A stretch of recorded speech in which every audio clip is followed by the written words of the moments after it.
Good evening, sir.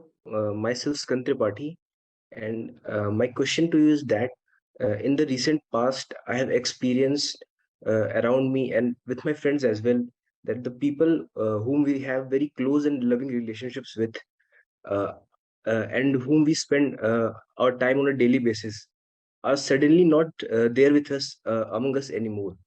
So that makes me wonder, where do we really go after we die? Can you? That makes me wonder, where do we really go after we die? Sir, can you please throw some light on this? Thank you, sir.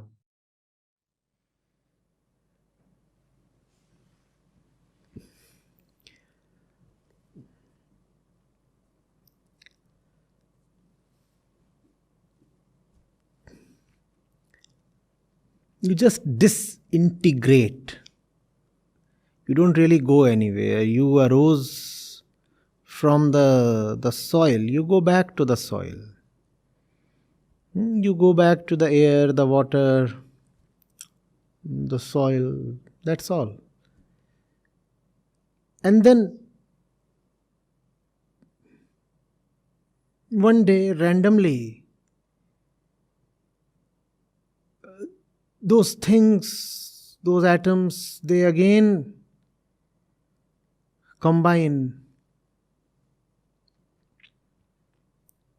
and the self rises again. There is hardly any difference in the body in the moment before and after death. The body is exactly as it was when you called it alive. Exactly. It's just that a particular configuration is gone. You see, what is it that you call as life? When the male cell meets the female cell in the womb, it's not immediately that you say that the embryo is alive. It takes a few months before you can ascribe life to the fetus. And that's the reason why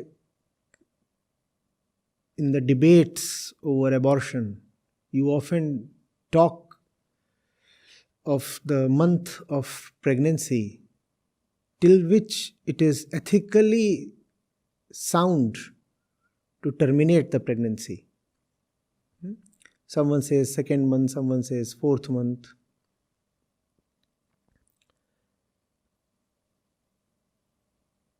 The Hindu books say it is in the seventh month that the lump of flesh attains the ego agency, Atma Bhav. Before the seventh month, there is the thing, but the thing has no self. So, the self arises from the body, from the development of the body, right? So, the self is a thing of the body. The self is a thing of the body. And the self appears when the body attains a certain configuration, a certain maturity. Right? When that configuration is gone, the self is gone.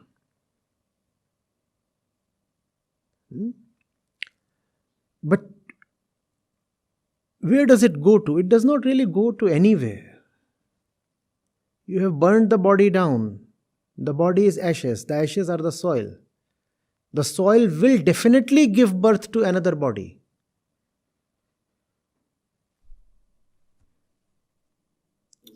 Hmm?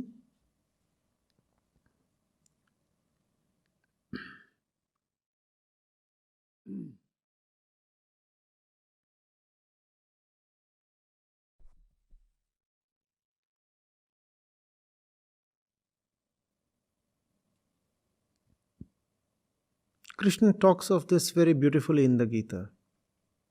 He says what you consider as living and what you talk of as not living, animate and inanimate, they are really one.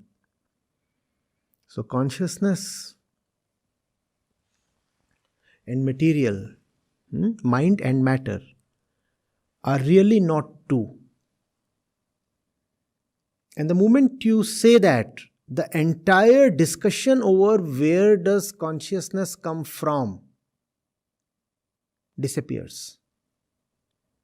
Consciousness does not come from anywhere. Consciousness is material.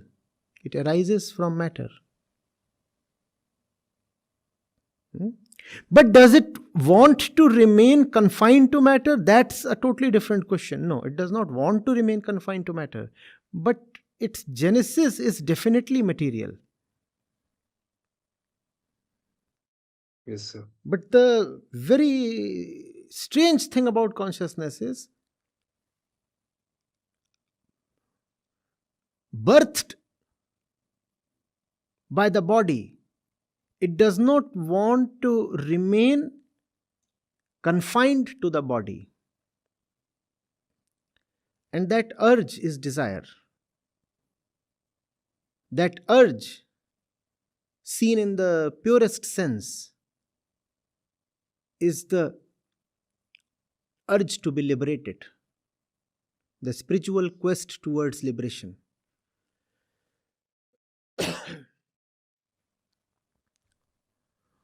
So what happens? Nothing. It was a thing from the body. It could exist only when the body had a certain shape, only when the body had certain processes happening within it, chemical processes, no spiritual process, nothing out of the world. Those processes are no more possible for purely material reasons. It just cannot happen now. So the life is no more. And if science, in material ways,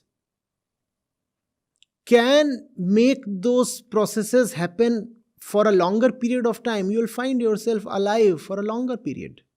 Is that not already happening? Yes, sir. So, if certain medicines are not there, you will find you are not alive anymore. A person is provided ventilator support. If the ventilator is not there, the person will be no more. What is the ventilator doing? The ventilator is obviously not providing life. The ventilator is doing something very material, right? And if you can sustain the material, you have sustained life. If you can sustain the material basis of the body, you have sustained life. And therefore, the kind of life most people lead is just material.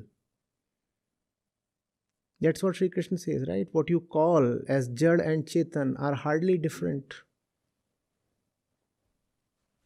One you could call as Apara Prakriti, the other as Para Prakriti. If life is about you breathing in and out, about you blinking eyelids, and your heart pumping blood through your veins, all that can be taken care of by machines. So what you call as life is really something very mechanical and very material. And advances in science and technology will enable this kind of material life to be extended beyond imagination. It's another matter that even 400 years of such life will be no good. Just as today 80 years of life prove to be insufficient, similarly even those 400 years will prove to be insufficient. Because it is not material that consciousness strives for. It's a tricky thing to understand. Consciousness arises from material, but does not want to remain confined to material. So you can extend the material basis of consciousness for long. That will not satisfy consciousness. Men will beg to be killed.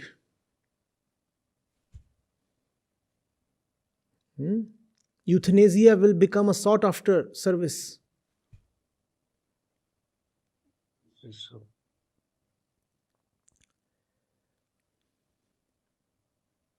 Is it possible for science to give birth? Is not science already doing that? Is it possible for science to give liberation? No.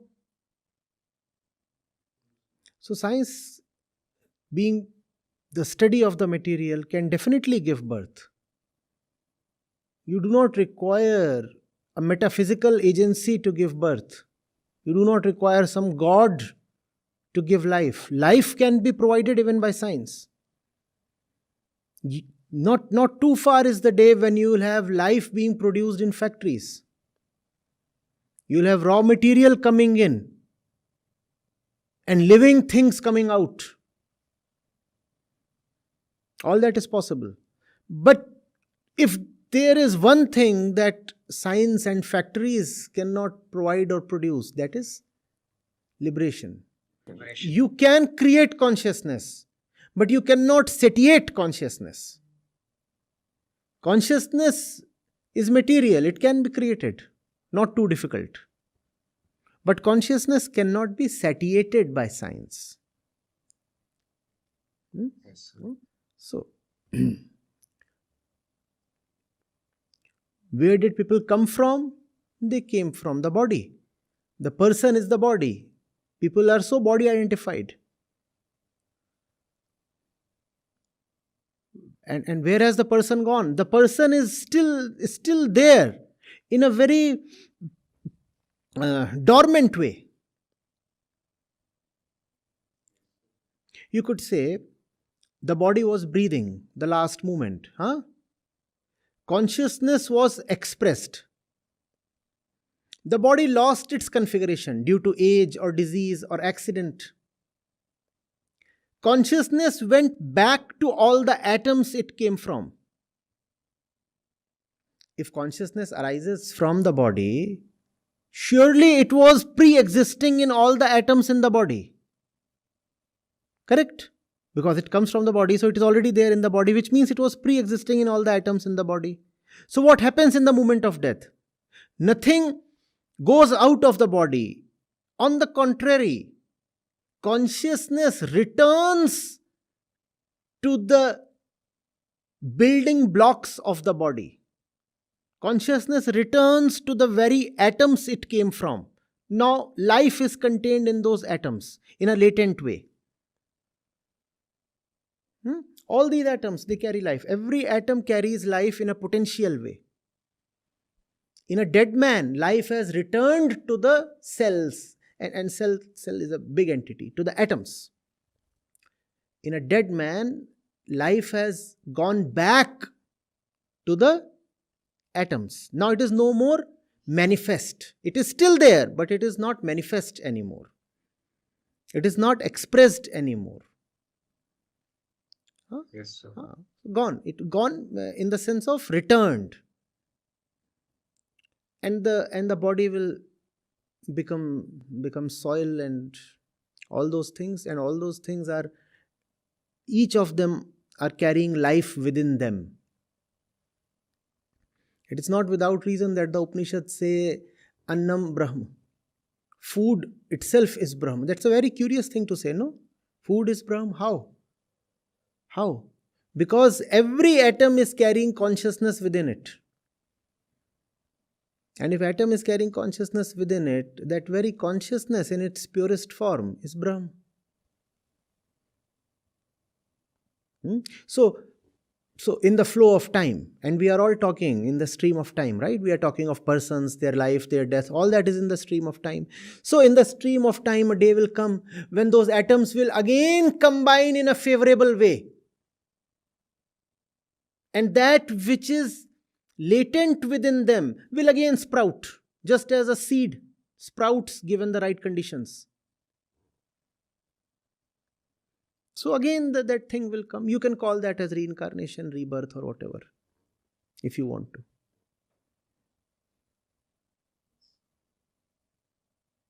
So nothing flies out of the body. What happens is life returns to the very atoms it comes from. That's what happens. So you will not find visible signs of life anymore. The fellow will not speak or move or breathe. So all those signs are no more because life has gone back to its foundations, the atom. Yes. So why does consciousness want to be liberated? That's its nature.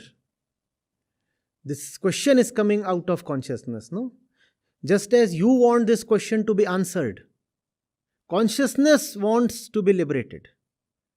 In some sense, you want to be liberated of your ignorance towards the answer of this question, so you are asking this question, right? This is the attempt of consciousness, a small, minor, feeble attempt of consciousness to be liberated. So, in your question lies the answer. Consciousness wants to be liberated, you want the answer to your question. These two are the same thing. Yes.